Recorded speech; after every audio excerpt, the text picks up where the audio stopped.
naulanan din ang ating mga halaman. Yan.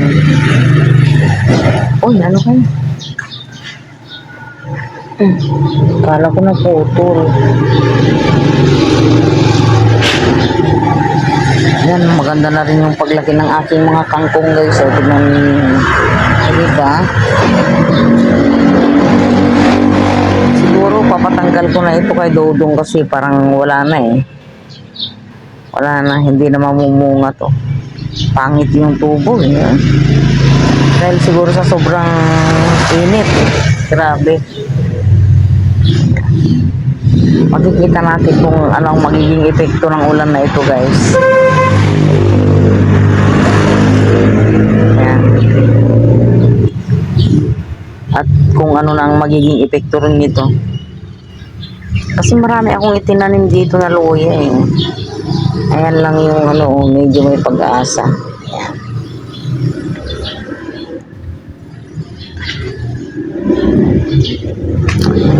At sana ito ay meron ng sangang konti.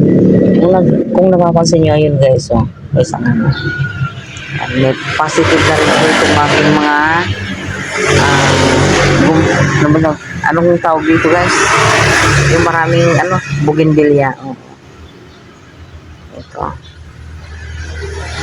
Ito kailangan maiayos ito. Yan. Titingnan natin kung anong magiging epekto nitong ulan na ito, kung healthy ba yung mga halaman o ano.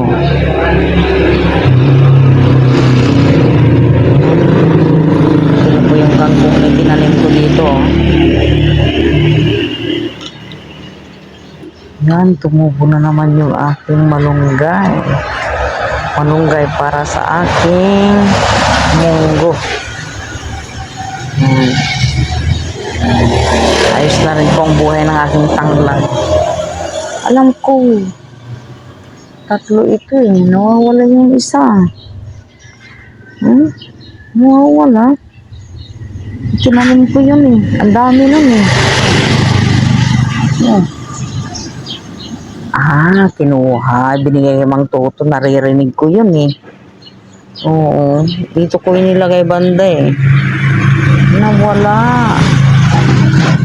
Pinamigay. Ayan mo na. Ito na po yung aking mulberry. Ayan. Maganda-ganda ng tubo.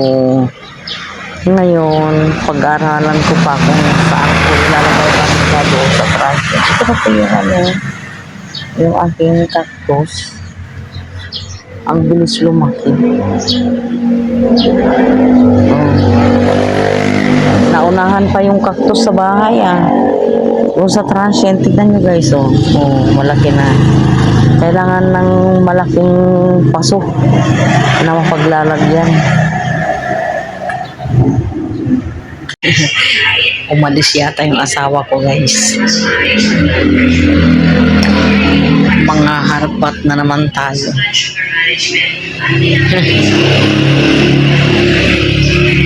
Aasarin na naman natin.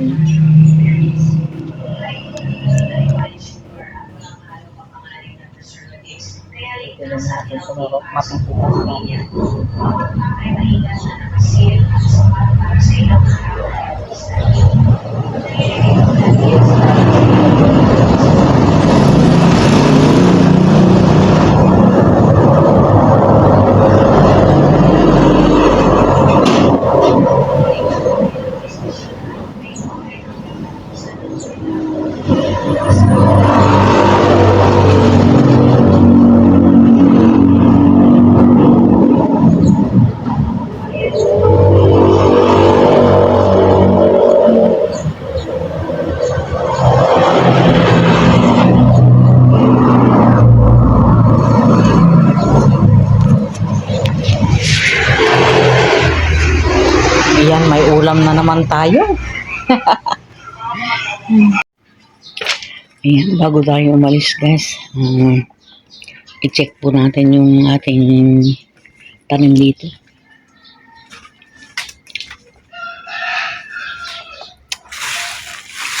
Ang gulo. Hindi niya alam kung anong gagawin niya. Nakakatakot naman ito baka mamaya. Pero malaki na guys. Malaki na.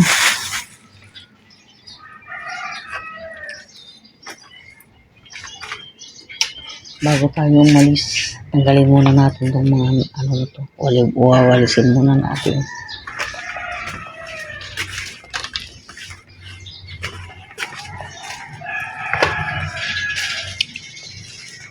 Ayan, kumusta na naman po ang, magandang umaga po.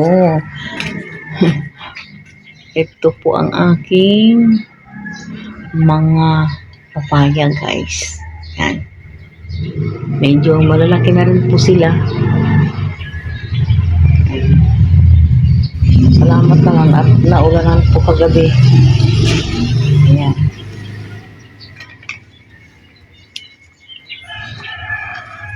Salamat naman kay Lord. Laki na talaga yung ano ko guys, yung cactus ko. Ayan.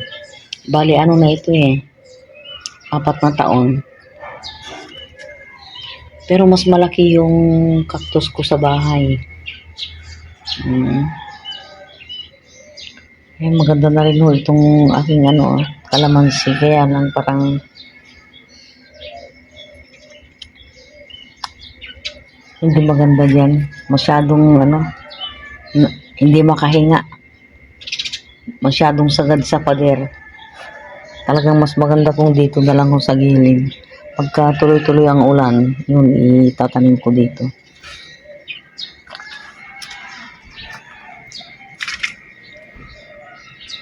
Maganda na rin ang tubo nitong aking mga okra. Isang buwan na lang may bunga na ito. Mag-check na. Ayun. Wala pa.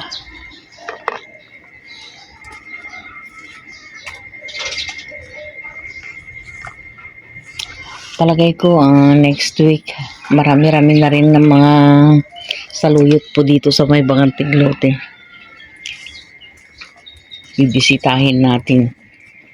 Kasi kung dito nga may mga may mga saluyot na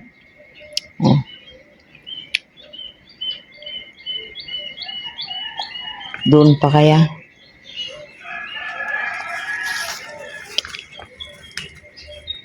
Hanggang ngayon guys, hindi pa rin ako nawawala ng pag-asa na mamunga itong aking mga pinya guys.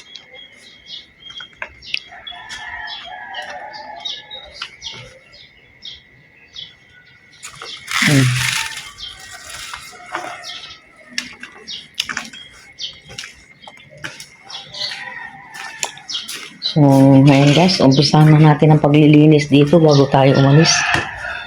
Medyo maraming dahon.